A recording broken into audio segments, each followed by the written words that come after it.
আসসালামু আলাইকুম। Sports talk with আশিকে সকলকে স্বাগত জানাচ্ছি। আজকে একটা ভিন্ন টপিক নিয়ে আপনাদের সামনে হাজির হয়েছি যে লাস্ট কয়েকদিন আগে বাংলাদেশের যে লোকাল ফুটবলাররা রয়েছেন তারা আসলে বাফুফের সামনে আন্দোলন করেছেন যে সার্কভুক্ত বা সাফের যে আদার্স কান্ট্রি যে প্লেয়াররা রয়েছেন সেই প্লেয়াররা বাংলাদেশের লিগে এসে খেলছেন দেখে বাংলাদেশের লোকাল ফুটবলাররা সুযোগ পাচ্ছেন না। তো এই বিষয়ে কথা বলার জন্য আমার সঙ্গে আজকে হাজির হয়েছেন মাহাদি হাসান আরমান। তিনি জি টিভিতে স্পোর্টস রিপোর্টার হিসেবে কর্মরত আছেন এবং আমি মিজান রশিদ আছি আপনাদের সঙ্গে। আরমান, আসলে কি মনে করছেন যে এই যে তাদের আন্দোলন এটা ঠিক কতটুকু যৌক্তিক? ধন্যবাদ আশিক। দেখেন, বিষয়টা হচ্ছে যে কোনো কম্পিটিশন আপনি যদি নিজেকে এগিয়ে রাখতে চান, প্রথমত আপনার ওই কম্পিটিশনে টিকে থাকার জন্য নিজের বেসিক যে বিষয়টা এটা তো থাকতে হবে। এবং ওই কম্পিটিশনে আপনি যদি 11 জনের প্লেয়ার হিসাব করেন, সেই 11 জনের প্লেয়ারের জন্য আপনার সেই এক্সপিরিয়েন্স, আপনার সেই যোগ্যতাটা থাকতে হবে। সেক্ষেত্রে আপনি কখন এই যোগ্যতাটা পাবেন? যখন আপনি হচ্ছে খুব ভালো প্লেয়ারদের সাথে খেলবেন। আপনার ডেভেলপমেন্ট কখন হবে? যখন আপনি হচ্ছে বেটার কোনো একটা প্লেয়ারের সাথে খেলবেন, খেলার পর শিখবেন। দেখেন, আমরা যদি হচ্ছে ফুটবলের টপিকটা বাইরে রেখে যদি ক্রিকেটের দিকেও তাকাই, বয়সভিত্তিক যেমন আন্ডার 19 যে প্লেয়ারগুলো থাকে আসলে তাদেরকে কিন্তু আমরা হচ্ছে দেখা যায় দু একটা প্লেয়ারে কিন্তু আমরা হচ্ছে জাতীয় দলে হচ্ছে অন্তর্ভুক্ত করি। কেন? আসলে কারণ তারা যাতে হচ্ছে ওই জিনিসটা বুঝতে পারে, আমি ভালো প্লেয়ারের সাথে খেলতেছি, খেলার সাথে সাথে তাদের সাইকোলজি, তাদের খেলার অ্যাপ্রোচ এবং ইন্টারন্যাশনালি তারা বড় পর্যায়ে কিভাবে ভালো করতে পারে সেটা কিন্তু বুঝতে পারে আসলে। সেম বিষয়টা দেখেন বাংলাদেশের প্রেক্ষাপটে ফুটবলের যদি ডোমেস্টিক যেই পারফরমেন্স যদি বিবেচনা করি, খুব একটা কিন্তু আপ টু দ্য মার্ক আসলে না। সেক্ষেত্রে আমাদের দেশে যেই সকল প্লেয়াররা আসে আসলে সাফের যেই সব দেশের খেলোয়াড়রা আসে, পাশাপাশি বিদেশি যেসব প্লেয়াররা আসে, তারা আপনি তো বিশ্বাস করেন সেটা তারা হচ্ছে বাংলাদেশের প্লেয়ারদের তুলনায় কিছুটা হলেও আগে এবং তাদের ফুটবলীয় কালচার কিছুটা হলো হচ্ছে একটু ডিফারেন্ট আসলে। সেই জায়গা থেকে আসলে কি হয়, আসলে আমি যখন বেটার কারোর কাছ থেকে শিখবো, আমার জন্য কিন্তু এটা ইমপ্রুভমেন্টের একটা বিষয়।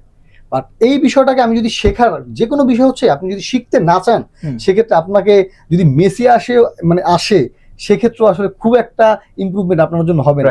আর আপনি যদি হচ্ছে এই ক্ষেত্রে আর্গুমেন্টে যান, আসলে দেখেন হয় কি অনেক সময় আমরা চিন্তা করি যে হচ্ছে বাইরে একটা প্লেয়ার আসলো, আমার জায়গাটা হচ্ছে সে নিয়ে নিচ্ছে। আসলে বিষয়টা এমন না। এটা আসলে হয় কি আপনার নিজের মধ্যে আসলে স্পৃহা তৈরি করে আসলে, আচ্ছা তার কাছে আমি শিখি, আসলে প্র্যাকটিস করি। একটা কথা আছে না, আসলে প্র্যাকটিস মেক ম্যান পারফেক্ট। তো আপনি যদি চেষ্টা করতে থাকেন তো অবশ্যই কিন্তু আপনি হচ্ছে সেই জায়গাটা দখল করে নিতে পারবেন। আপনার জায়গা কিন্তু কেউ নিবে না। এখন ধরেন আপনাকে হচ্ছে বললাম সাফের প্লেয়াররা নিয়ে আসলো, সাফের যেই প্লেয়ারদেরকে আমরা হচ্ছে একটা ব্যারিয়ার দিয়ে দিলাম আসলে। সেই জায়গায় হলো আসলে আমরা 2জন প্লেয়ার, আগে যদি 4জন প্লেয়ার খেলতো বা 5জন প্লেয়ার খেলতো, আমি বললাম 1জন প্লেয়ার খেললো। এখন দেশি ডোমেস্টিক প্লেয়ারের সাথে কিন্তু আপনি খেলতেছেন অনেক যাবো, বয়সভিত্তিক খেলতেছেন, খেলেও কিন্তু আপনি যখন আপনি প্রিমিয়ার লিগ খেলতেছেন বা আপনার আমাদের যে হচ্ছে বাংলাদেশ ফুটবল লিগ খেলতেছেন, সে জায়গায় কিন্তু খুব বেশি আউটপুট আপনি পাচ্ছেন না। কারণ সেম প্লেয়ারদের সাথে কিন্তু আপনার বন্ডিং হচ্ছে অনেক যাবত, আপনি শিখতে পারতেছেন আসলে। কারণ আপনি একটা মানুষ তখনই শেখে যখন অনেক বেশি ডাইভার্সিটি থাকে। অনেক বেশি ডাইভার্সিটি যদি আপনি না থাকেন তখন আপনি শিখতে পারবেন না।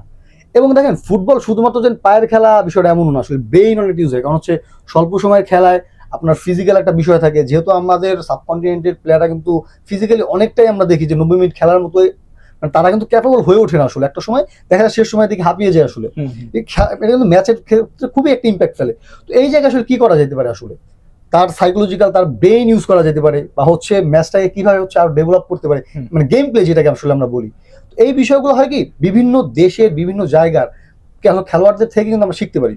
তো এই জায়গায় যদি আপনি মনে করেন যে না আসলে আপনার জায়গাটা হচ্ছে অন্য প্লেয়াররা নিয়ে নিচ্ছে, এটা আসলে পাগলের প্রলাপ বকা ছাড়া আর তেমন কিছুই আমি মনে করি না আসলে।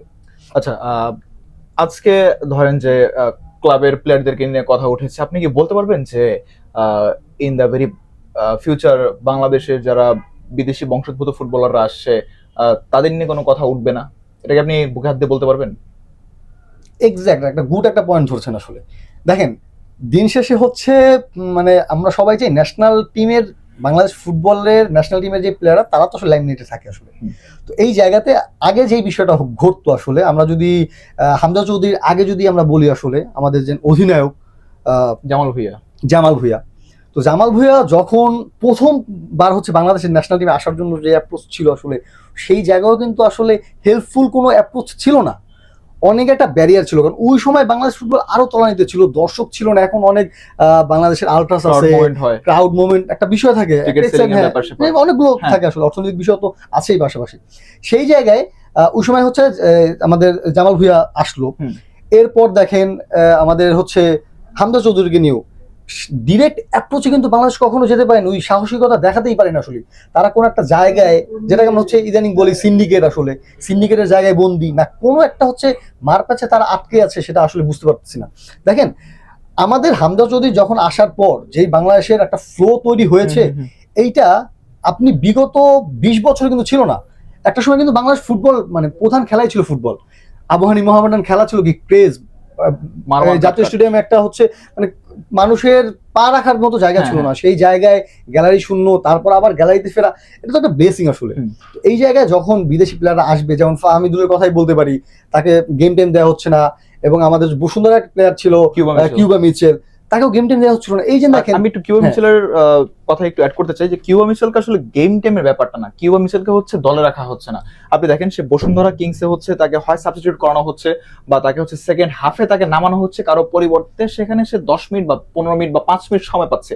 বাট আপনি যদি তার কথা ন্যাশনাল টিমে আপনি চিন্তা করেন, সে এমন একজন পার্সন যে ন্যাশনাল টিমে কল পেয়েও সে বাংলাদেশ জাতীয় দলে তার অভিষেক হয়েছে একটা সাবস্টিটিউট হয়ে, এবং সেইখানে সেই ম্যাচে সে 5 মিনিট অথবা আমার যদি ভুল না হয় তাহলে 3 মিনিটের মতো সময় পেয়েছে ফুটবলটা খেলার জন্য।